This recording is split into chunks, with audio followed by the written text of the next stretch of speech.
combate cristão, uma exposição de Efésios 6, versos 10 a 13, por Dr. Martyn Lloyd-Jones, capítulo 12, Filosofias e Vãs Sutilezas.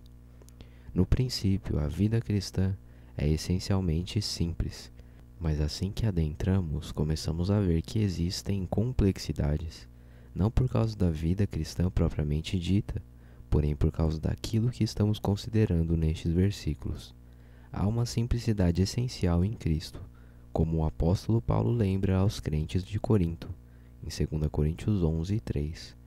Entretanto, a preocupação do diabo é transformar a simplicidade que há em Cristo numa coisa complicada, complexa e difícil.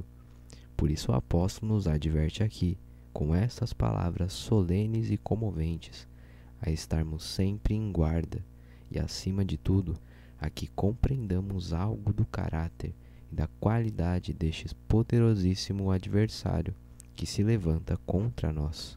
Já vimos como é importante que mantenhamos um verdadeiro equilíbrio para não virmos a ser cristãos excêntricos. Agora vamos passar à consideração dos ataques particulares que são movidos contra nós através da mente. O dom da mente, da apreensão, do entendimento, é o maior de todos os dons de Deus ao homem. A capacidade que o homem tem de examinar-se a si mesmo e de pensar de maneira abstrata é o que, acima de tudo, mais o destaca dos animais. Todavia, por causa das condições em que se encontra o homem decaído, isso veio a ser o seu maior perigo.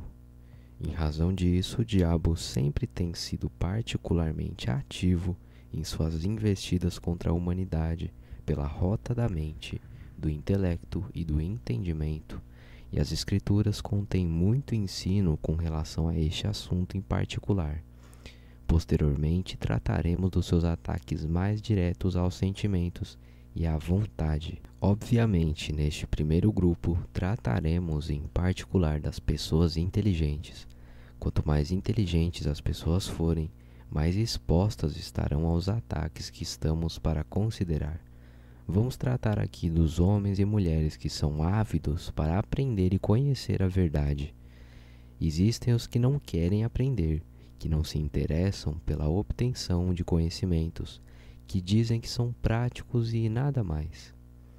Outros vivem dos seus sentimentos e imaginam que, se não tiverem um tumulto de emoções, nada terá acontecido. O que vamos dizer não se aplica a eles. Eles já estão enredados nas malhas do diabo. Os que se recusam a pensar e a usar as suas mentes em conexão com a sua fé cristã acham-se na condição mais perigosa possível. Obviamente, são presas fáceis para a próxima seita que entrar em circulação ou para a próxima agitação que surgir. No entanto, se estivermos conscientes disso, e, portanto, se nos preocuparmos com a obtenção de conhecimento, entendimento e apreensão da verdade, haverá então certas tentações e perigos especiais a que estaremos expostos. Chamo a atenção para algumas delas que colhi das Escrituras. Comecemos com as ciladas do diabo, como se manifestam para aquilo que o apóstolo denomina filosofias e vãs sutilezas. Tende cuidado para que ninguém vos faça presa sua por meio de filosofias e vãs sutilezas, segundo a tradição dos homens, segundo os rudimentos do mundo, e não segundo Cristo. Colossenses 2, verso 8. Geralmente se concorda que esta era uma heresia peculiar a Colossos. É evidente que os membros da igreja em Colossos eram muito inteligentes e intelectuais, e, portanto, estavam particularmente sujeitos à tentação dessa espécie, mas isso não se limitava a eles. Na primeira epístola de Paulo a Timóteo, é dada proeminência ao mesmo assunto, no primeiro capítulo e também no último, onde o apóstolo fala da falsamente chamada ciência, conhecimento. Na verdade, este tema se encontra em muitas epístolas do Novo Testamento, como em 2 Coríntios, onde Paulo se diz muito preocupado temendo que, assim como a serpente enganou Eva com a sua astúcia, assim também sejam corrompidos os vossos sentidos e se apartem da simplicidade que há em Cristo.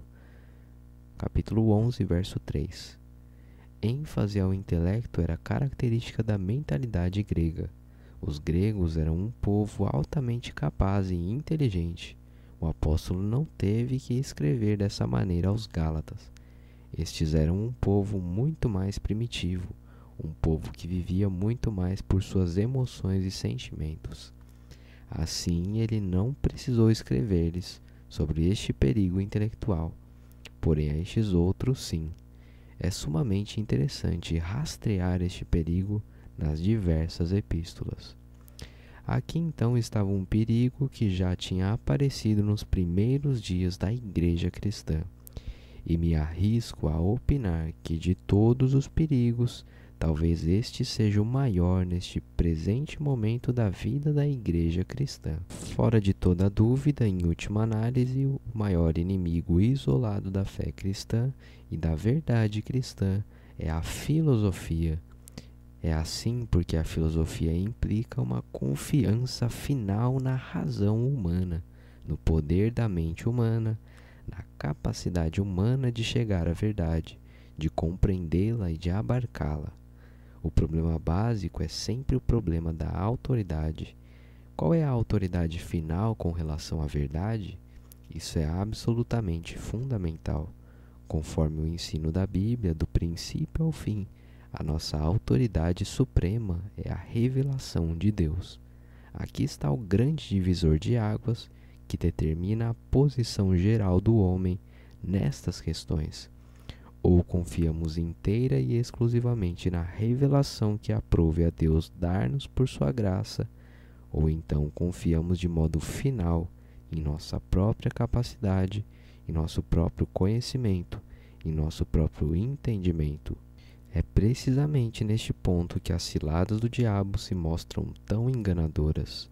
Os cristãos enfrentam o perigo de serem governados por aquilo que é chamado conhecimento moderno, pensamento moderno e especialmente hoje ciência, entre aspas, e não somente o conhecimento científico, porém qualquer classe de conhecimento.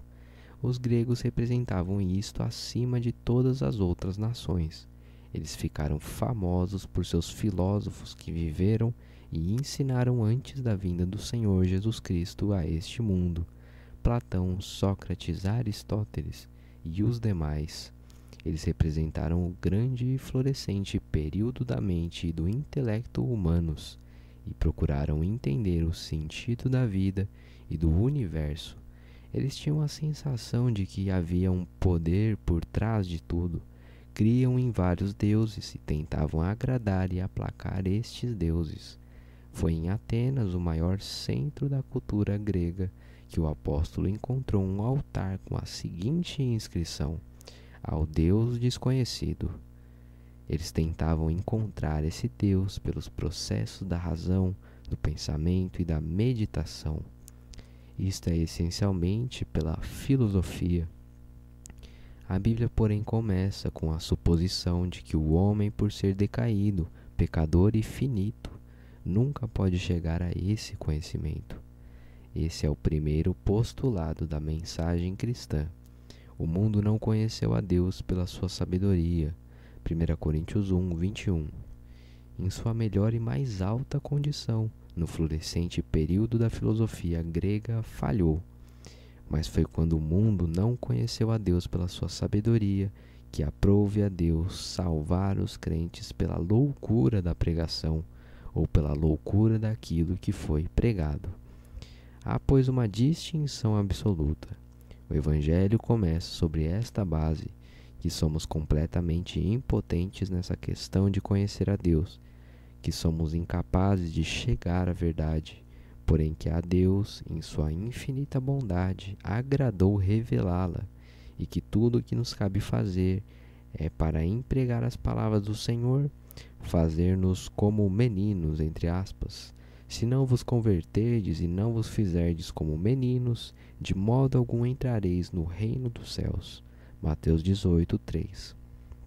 Ou para empregar a linguagem do apóstolo Paulo, se alguém dentre vós se tem por sábio neste mundo, faça-se louco para ser sábio. 1 Coríntios 3,18.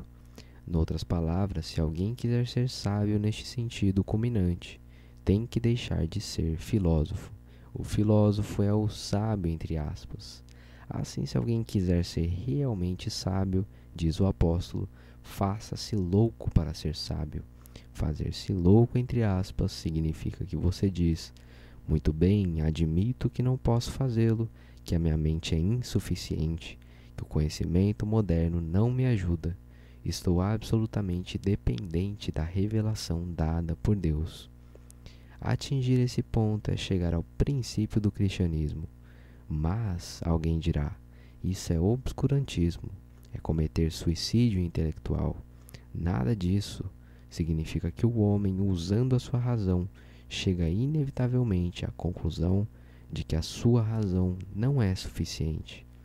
Essa é a minha paráfrase da imortal declaração de Blaise Pascal, o brilhante matemático e cientista que disse: a suprema proeza da razão é mostrar que há um limite para a razão. O principal problema de hoje é que os homens não veem o limite da razão. Continuam tentando entender tudo por seus próprios poderes. O cristianismo começa para mim quando eu chego ao fim da minha razão, quando a minha razão, por assim dizer, me ordena que examine, creia e aceite a revelação divina. Eu então confesso que não sei, que não entendo, faço-me como criança e ergo o olhar para o semblante daquele que é o caminho, a verdade e a vida. Esse é o começo do cristianismo. Contudo, desde o momento em que entramos por esse caminho, começamos a usar o nosso entendimento e este cresce e se desenvolve e literalmente não há limite para ele. Essa é a posição cristã básica e ninguém poderá ser cristão sem passar por esse caminho, porquanto não existe outro caminho. Mas, e é isto que o apóstolo nos está dizendo, no momento em que nos tornarmos cristãos desse modo, o diabo começará a atacar-nos. Ele nos dirá: você está absolutamente certo, essa é a maneira correta de tornar-se cristão. Antes ele dizia exatamente o contrário, naturalmente. Agora, porém, vendo que falhara e que nos tornamos cristãos pela graça de Deus, ele vem por uma tangente completamente diferente e diz: sim, você está certo. Naturalmente é essa a maneira pela qual começar. Era preciso que lhe fosse dada alguma coisa. Entretanto, agora que você entrou nessa vida, certamente não pode mais crer na Bíblia como ela é. Veja, a Bíblia foi escrita há muitos séculos. Seu último livro foi escrito há quase 2000 anos, e alguns deles são muito mais antigos, tendo sido escritos ao longo de muitos séculos. A Bíblia estava perfeitamente atualizada quando foi escrita e, naturalmente, o Novo Testamento é de valor inapreciável, mas foi escrito no idioma antigo e ninguém entende mais as suas expressões. Não só isso, hoje há muitíssimo conhecimento disponível de que as pessoas dos primeiros séculos não dispunham. Se você quiser de fato ser um cristão do século XX atualizado, terá que dar atenção ao conhecimento moderno, às descobertas da ciência e assim por diante. A ciência da biologia, por exemplo, ensinou-nos o fato da evolução, ou seja, que o homem não foi criado como a Bíblia diz, e sim evoluiu gradativamente. E foram feitos vários outros descobrimentos. Os jornais falam de pinturas feitas em cavernas há 60 mil anos, ou mesmo há mais tempo. A antropologia enriqueceu muito o conhecimento. Assim, os seres humanos agora se acham numa situação inteiramente diferente. Claro que você deve continuar crendo no Senhor Jesus Cristo, mas, fecha aspas, pois bem, no momento em que você se submeter ao mas do diabo, já terá sucumbido às suas ciladas. Esse é, creio eu, um dos maiores perigos que confrontam a igreja cristã. Creio que seria correto dizer que é o maior perigo que está confrontando o povo evangélico no presente momento. Há nos Estados Unidos da América o que denominam o novo movimento evangélico, que, como entendo, nada é senão uma manifestação do que venho dizendo. Dizem os seus promotores que o movimento evangélico tem que ser atualizado. Ele tem sido muito negativo e obscurantista. Não tem dado suficiente atenção à ciência e à cultura. Perdeu a respeitabilidade intelectual. Vê-se cada vez mais que os cristãos não estão hesitando em aceitar como básicas e fidedignas certas afirmações e autoridades extra-bíblicas. A questão da relação da Bíblia e da religião com o conhecimento científico moderno é difícil e complexa, porém não tem por que ser tão complexa como o diabo a está tornando atualmente. A situação é a seguinte, como eu a entendo: enquanto a ciência estiver tratando de fatos, devemos aceitá-la, mas no momento em que começar a tratar de teorias, levantemos todas as questões em que pudermos pensar. A essência do problema moderno está em que o diabo está obscurecendo o ponto, confundindo teorias e fatos. O evolucionismo não passa de teoria, não é um fato comprovado. Assim, quando os homens falam acerca da evolução, não estão agindo cientificamente, estão falando como filósofos. É pura especulação. Estou asseverando que jamais deveremos aceitar a especulação ou a suposição como uma das nossas autoridades básicas. Ou, para expor o assunto de maneira diferente, as grandes verdades básicas eu só devo tomar e aceitar da Bíblia. Noutras palavras, quando estou considerando a natureza do homem, devo auferir da Bíblia o meu conhecimento a respeito do homem. Quando estou considerando a doutrina do pecado, devo extraí-la da Bíblia. Não devo extraí-la da teoria da evolução. A Bíblia me diz que o homem foi formado perfeito e subsequentemente caiu. Seja qual for a teoria que ponham diante de mim, não crerei em nenhum outro conceito da atual condição do homem, porque sei que é errado. A Bíblia é a revelação de Deus. Tudo que se refere à salvação cristã depende deste fato essencial. Não poderei sair dizendo que creio na doutrina cristã da salvação se deixar de acreditar na queda do homem por causa da teoria da evolução. Uma das partes principais da astúcia e sutileza do diabo é tentar mudar a minha autoridade. Ele sugere que eu não acredite mais na queda e na doutrina do pecado, porque, abre aspas, a ciência ensina, fecha aspas. E se eu flertar com essa sugestão, nesse momento eu terei saído da esfera da revelação e estarei dizendo que o homem, com a sua razão e capacidade, com seu poder de investigar e de conferir os fatos, é capaz de estabelecer postulados quanto à verdade fundamental. Contudo, a Bíblia começa dizendo-me que ele não é capaz de fazê-lo, que foi justamente isso que ele não conseguiu fazer, que ele foi cegado pelo Deus deste mundo. Ele não conhece a si mesmo porque não conhece a Deus. Portanto, jamais deverei portar-me dessa maneira. O fato real é que não há nenhum novo conhecimento que, de algum modo, faça a menor diferença para os postulados básicos da fé e da mensagem cristã. Daí precisarmos ter cuidado com as filosofias e vãs sutilezas.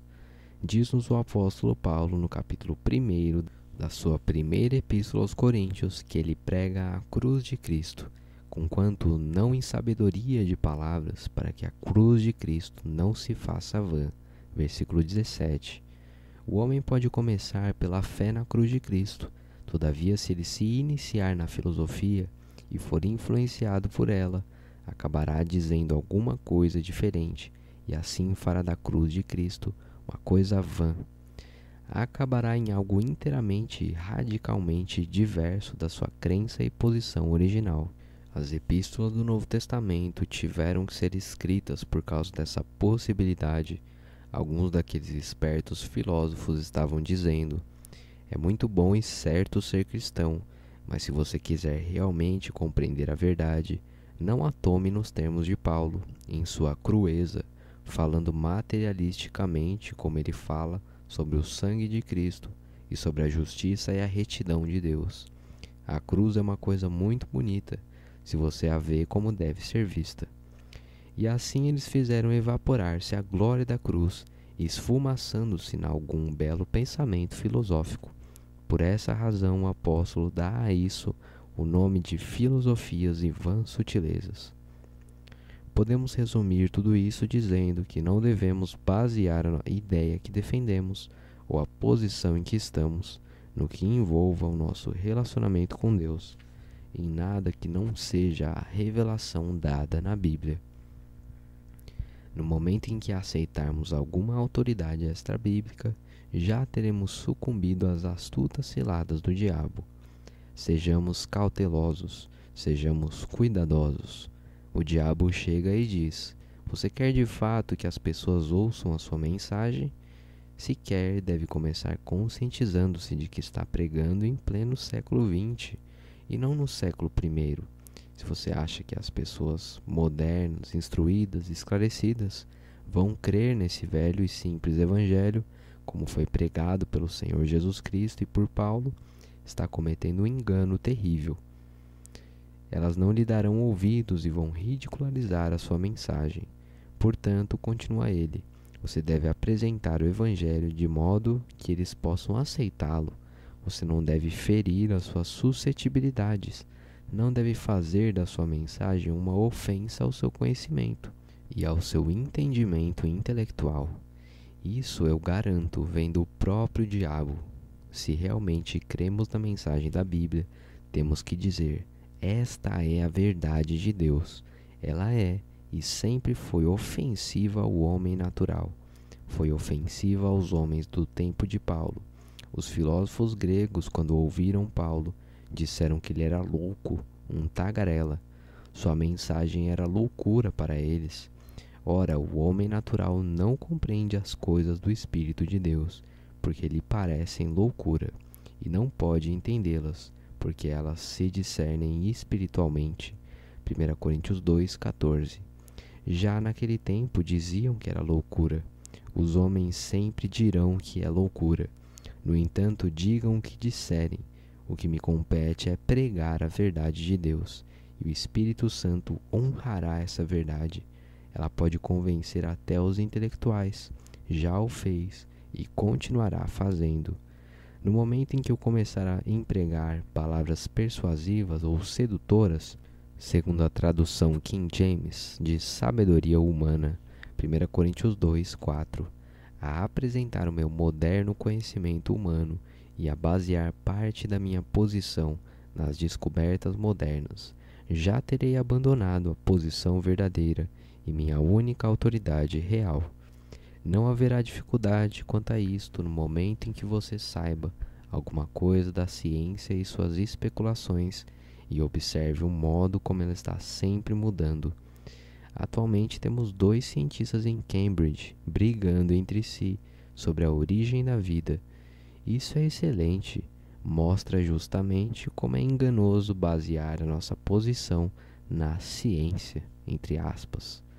Como poderá você basear a sua posição decisiva naquilo que qualquer homem pode dizer? Ele não somente é finito, como também é cego e pecador. Na Bíblia e somente na Bíblia está a genuína autoridade. As teorias vêm e passam, mas a verdade bíblica prossegue indestrutível. É a verdade uma vez e para sempre, dada aos santos, conforme Judas, verso 3. E não há outra verdade. Cuidado com as vãs sutilezas e filosofias. Notemos ademais que o desejo de ser filosófico e de obter entendimento pode penetrar as nossas mentes de outra maneira. Nem sempre vem do modo aberto, como estive indicando, como uma espécie de influência dominadora fundamental sobre o meu pensamento básico.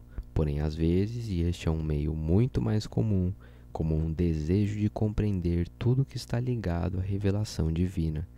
Todos nós caímos nessa tentação. Dizemos, mas eu não posso entender como isso ou aquilo. Eu não posso entender como uma morte pode cobrir tudo. Eu não vejo como. Eu não vejo como a justiça de Cristo. Não consigo acompanhar isso. Este desejo de entender tudo é outro aspecto das filosofias e vãs sutilezas. A mente natural sempre ambiciona compreender tudo.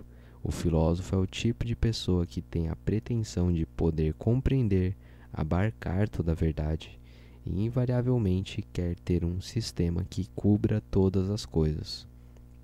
Este sempre tem que ser completo. Nada pode ser deixado para trás que ele não possa explicar. Ora, esse desejo está em cada um de nós. Todos nós somos filósofos por natureza, e há muitos que ficam fora da vida cristã simplesmente porque eu não entendo isso, não entendo aquilo. Entretanto, mesmo depois de você ter entrado na vida cristã, o diabo virá e o atormentará com essa tentação e o fará dizer: mas eu não consigo acompanhar isso, eu não posso ver como. Temos que contentar-nos com o que foi estabelecido uma vez por todas em Deuteronômio 29:29. As coisas encobertas são para o Senhor nosso Deus, porém as reveladas são para nós e para nossos filhos para sempre, para cumprirmos todas as palavras desta lei. Não há nada além disso. Há coisas secretas encobertas, e há coisas que aprouve a Deus revelar, e eu e você temos que contentar-nos com as coisas que foram reveladas, e nem sequer devemos tentar entender as coisas encobertas. Esta é uma das regras mais importantes da vida cristã. Vejamos a questão em termos de uma exortação do apóstolo aos Coríntios. Ninguém se engane a si mesmo. Se alguém dentre vós se tem por sábio neste mundo, faça-se louco para ser sábio. 1 Coríntios 3:18. Esta regra é básica, ou por outra, eu e você temos que assumir essa posição e dizer: dado que esta é a verdade de Deus, por definição haverá coisas sobre ela que eu não poderei entender.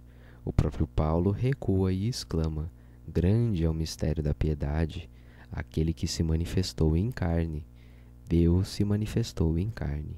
1 Timóteo 3:16. Notem as suas palavras. Grande é o mistério da piedade. Quem pode entender isso? Ah, dizem alguns, mas não posso entender como podem existir duas naturezas numa pessoa. Claro que você não pode. Quão tolo você é, só por pensar que podia. Imagine contrapor a sua pequena mente, o seu diminuto cérebro e a sua ignorância contra o mistério da piedade. Não posso entender. Certamente que não. O que você terá que fazer é entender primeiro a si mesmo, pois no momento em que o fizer, deixará de tentar entender mistérios, perceberá que por definição isso é impossível, pois os mistérios eludem o entendimento. Seria possível à mente finita abarcar o infinito? Jamais se deveria permitir que a filosofia se imiscuísse nessas questões. Deveria ser totalmente excluída disso. Não tenho a menor dúvida na mente de que a igreja cristã é como é hoje, em grande parte porque durante os últimos 100 anos muito tempo foi dedicado nas faculdades e nos seminários teológicos ao ensino de filosofia. Ela constitui o maior inimigo da verdade cristã. Se os homens se tornassem cristãos por meio da filosofia, como seria injusto e parcial o cristianismo? Não haveria razão para enviar missionários estrangeiros ao coração da África Central. Como poderiam pregar o Evangelho a pessoas que nada sabem, incapazes até de ler e pensar? Toda a situação é insensata. Não, perante o Evangelho somos todos um. O erudito filósofo é tão louco, entre aspas, quanto o pagão mais ignorante, mais iletrado. Este é o cristianismo básico. Graças a Deus que é assim, pois de outro modo não seria um método de salvação de Deus, seria desigual, seria injusto. Quando você vem ouvir o Evangelho, tem que começar dizendo: Deus, em seu maravilhoso amor e graça, agradou-se benignamente em revelar essas coisas. Regozijar-me-ei nelas. Não posso entendê-las, são por demais gloriosas. Por isso não posso entendê-las e não vou tentar entendê-las. Assim, no futuro, quando alguém se aproximar de você e disser: o que não consigo entender é isso, você pode me explicar? Você não deverá ter medo de dizer: claro que não posso, eu mesmo não sei. Há muitas coisas que não sabemos. Vejamos os primeiros capítulos de Gênesis. Há coisas ali que não vejo com clareza, não as entendo, mas isso não me preocupa. Não fui destinado a sabê-las. Tudo o que sei, como o autor da Epístola aos Hebreus o expõe no capítulo 11, versículo 3, é que pela fé entendemos que os mundos, pela palavra de Deus, foram criados, de maneira que aquilo que se vê não foi feito do que é aparente. Concernente à criação, e eu não sei nada mais, além do que me é dito ali. Há muitas lacunas em meu conhecimento, e isso não me preocupa. Contento-me com o conhecimento de que Deus existe e de que Deus é o Criador. No princípio criou Deus os céus e a terra, e criou tudo quanto há neles. Atos 14:15. Deus criou o homem à sua imagem, disso estou certo. Não há como questionar que o homem é uma criatura única, feita à imagem de Deus. Então, porque ele é o que é hoje, o homem se rebelou e caiu, disso estou certo. Ora, há muitas coisas das quais não estou certo quanto aos pormenores. Não se preocupe, diga apenas não sei. Um dia me será dada plena revelação na glória por vir. Não obstante, enquanto eu estiver neste mundo, direi: as coisas encobertas são para o Senhor nosso Deus, porém as reveladas são para nós. Nunca vá além do conhecimento daquilo que foi revelado, e nunca dê o menor incentivo ao desejo de entender aquilo que jamais foi intenção que você entendesse.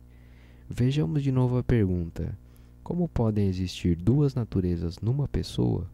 Ou as perguntas: onde está a alma no homem? Qual é a relação entre a alma e o corpo? Simplesmente não sabemos as respostas, e contudo sabemos que temos alma. Não podemos compreender essas coisas, são mistérios. O que me causa espanto é que muitos homens e mulheres não veem que quanto mais aumenta o conhecimento, maior se torna o mistério. Veja o átomo. Ah, dizem os homens, nós dividimos o átomo e agora entendemos. Acaso entendemos como esse poder quase inconcebível é mantido naquela minúscula coisa em tão tremenda tensão? Claro que não podemos entender isso. É um grande e maravilhoso mistério. Quanto mais progride o conhecimento, maior fica o mistério. Contentemo-nos com o que foi revelado e resistamos à sagaz tentação do diabo por essa outra maneira de agir. Passemos agora a considerar uma terceira questão. Há sempre o perigo de que o diabo venha tentar persuadir-nos de que o conhecimento que recebemos das Escrituras precisa ser suplementado um pouco. Aqui volto a referir-me àquela exortação na qual o apóstolo adverte a Timóteo a que seja cuidadoso precisamente neste ponto. Ó Timóteo, guarda o depósito que te foi confiado, tendo horror aos clamores vãos e profanos e às oposições da falsamente chamada ciência. Que magnífica descrição dos escritos e discursos dos filósofos, clamores vãos e profanos. Versão King James, falatórios vãos e profanos, e oposições da falsamente chamada ciência. 1 Timóteo 6:20. Não significa a ciência no sentido moderno da palavra, mas a referência ao conhecimento que estava em oposição ao Evangelho. Timóteo, diz Paulo, noutras palavras, só há um meio de se manter livre destes falatórios vãos e deste conhecimento. Apegue-se ao que lhe foi confiado, guarde-o, vele por ele.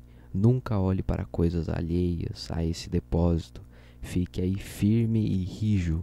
Essas outras pessoas foram atrás da filosofia e se desviaram da fé. Versículo 21. Ele dissera anteriormente a Timóteo que alguns tinham sofrido naufrágio na fé. Capítulo 1, verso 19. Por terem abraçado a heresia peculiar, contra a qual ele estava advertindo a Timóteo e exortando-o a advertir outros. Era uma espécie de mistura de filosofia e misticismo. Depois da filosofia, o misticismo é seguramente o maior perigo. O misticismo é ao mesmo tempo uma manifestação e um resultado do desejo de imediaticidade, de obtenção de conhecimento imediato e direto, porque se espera que conheçamos a Deus. Todavia, posto que Deus intenta que o conheçamos, o diabo introduz o misticismo. Este ensina que é possível ter-se um imediato e direto conhecimento de Deus, de maneira muito mais fácil daquela que é ensinada nas Escrituras. Tocamos nisso quando tratamos das seitas, que se baseiam todas nessa ideia. Entretanto, além das seitas, há vários movimentos na Igreja que podem ser classificados como místicos. Em termos simples, o misticismo ensina que Deus está em você, Deus está em todas as pessoas, e que se você quiser conhecer a Deus, tudo o que terá que fazer é concentrar-se unicamente nisso, excluir tudo mais e mergulhar dentro de si mesmo. Você passará por uma espécie de fase negativa e morrerá completamente para si próprio, e então chegará ao ponto da iluminação. E assim se tem a via mística, entre aspas, assim chamada, e as várias etapas da via mística. Esse tipo de ensino vem ameaçando o cristianismo desde o início. Foi uma ameaça para os cristãos que estavam sob os cuidados pastorais de Timóteo. Foi uma ameaça para os cristãos de Colossos. Era uma curiosa mescla de misticismo e especulação, e elementos tomados dos ensinos do judaísmo e das, entre aspas, religiões de mistério. Talvez o mais perfeito exemplo que tivemos disso na Inglaterra no século atual seja o de William Hall Findy, ex-deão da Catedral de São Paulo, em Londres. Ele era um filósofo famoso, mas também tinha interesse pelo misticismo. Por vezes as duas coisas andam juntas. É assim porque quando você fica em dificuldade com seu pensamento e não consegue raciocinar mais, pode saltar para o misticismo e então pode obter conhecimento direto. Tanto a filosofia como o misticismo estão errados porque ambos deixam de lado as Escrituras. Você jamais chegará ao conhecimento de Deus afundando em si mesmo. Não há conhecimento definitivo de Deus fora do Senhor Jesus Cristo e da plena e perfeita revelação que nele há. Estejamos ligados firmemente à cabeça, diz o Novo Testamento, em quem habita corporalmente toda a plenitude da divindade. Colossenses 2, verso 9. Não há caminho direto para Deus, a não ser pelo Salvador. Não se pode passar por alto esta grande doutrina. Cuidado, pois, com as filosofias e vãs sutilezas. Cuidado com essa tentativa de atalhar pelo Novo Testamento e, mediante algum processo místico, chegar a este maravilhoso e imediato e direto conhecimento e experiência de Deus. Esse é um aspecto das filosofias e vãs sutilezas. Não há nada que esteja atacando a Igreja de maneira mais insidiosa do que as filosofias e vãs sutilezas. Na hora presente, elas se insinuam da maneira mais especiosa em muitos livros religiosos modernos. É nisso que as coisas andaram erradas no século passado. Sempre que a Igreja teve medo de ser louca por amor de Cristo, conforme 1 Coríntios 4:10, ela passou a errar. Esta mudança para pior acontece por volta do período de 1850 a 1870. Tinha-se dado o grande despertamento evangélico do século XVIII. Ocorrera principalmente entre os pobres, com as massas populares, com os operários que viviam num estado de ignorância. E as igrejas que emergiram daquele despertamento compunham-se daquelas pessoas. Naturalmente, elas eram menosprezadas e ridicularizadas por pessoas como Lord Chesterfield e vários outros intelectuais. Os grandes pensadores e filósofos e as pessoas cultas do século XVIII chamavam-lhe entusiasmo e o desprezavam. Foi assim que começou, e enquanto se manteve nisso foi muito poderoso, mas conforme o século passado foi transcorrendo, as coisas começaram a mudar. Os desprezados e especialmente os seus descendentes tornaram-se respeitáveis, entre aspas. Seus filhos receberam mais benefícios educacionais e começaram a dizer: precisamos ter um ministério culturalmente mais bem preparado. Não podemos continuar proclamando este evangelho simples e opaco. Precisamos tê-lo ilustrado com citações da filosofia grega, dos clássicos latinos e assim por diante. Assim a igreja se voltou para o conhecimento, a cultura e a filosofia. O período vitoriano médio é grandemente responsável pelas atuais condições da igreja cristã. Ele traiu o passado. A igreja quis ser intelectualmente respeitável, quis ser capaz de fazer desfilar seu fino entendimento das coisas perante o mundo. No entanto, ao proceder assim, já traiu tudo. Temos que ser loucos por amor de Cristo. Se você crê no Evangelho, muitos lhe dirão: o quê? Você ainda acredita nisso? Você ainda acredita no pecado? A psicologia já explicou isso há muito tempo. Vão rir de você. Você ainda crê na Bíblia? Você ainda a toma como a sua autoridade final? Você diz realmente que põe a Bíblia acima de tudo? Quanto foi descoberto nos últimos 2000 anos sobre essas mesmas coisas? E se não disser destemidamente sim, porque ela ainda é a verdade, é a única verdade, você já sucumbiu às filosofias e vãs sutilezas. Fomos destinados a ser loucos por amor de Cristo, mas longe esteja de mim gloriar-me, a não ser na cruz de nosso Senhor Jesus Cristo, pela qual o mundo está crucificado para mim e eu para o mundo. Gálatas 6,14. Longe de mim gloriar-me em qualquer outra coisa. Dizem outros, mas nós queremos sermões interessantes. Gostamos de ouvir sobre como a ciência agora está explicando os milagres e tornando muito mais fácil entender a Bíblia. Longe de mim fazer isso. Se você achar que é mais fácil crer nos milagres agora do que há 2000 anos, você ainda não crê em milagres. Você nunca compreenderá os milagres. Por definição, eles estão além da compreensão humana. Não há necessidade de coisa alguma em acréscimo à Bíblia. Nunca devemos acrescentar-lhe nada. A Bíblia é tudo, é total, é completa. É a revelação de Deus. E devo rejeitar toda e qualquer coisa que se me ofereça como um adendo ou como uma espécie de suplemento a ela. Ela é tão atual agora como era no princípio e sempre será. Não ambiciono nada diferente. Não sei tanto sobre Deus e sobre Cristo como o apóstolo Paulo sabia.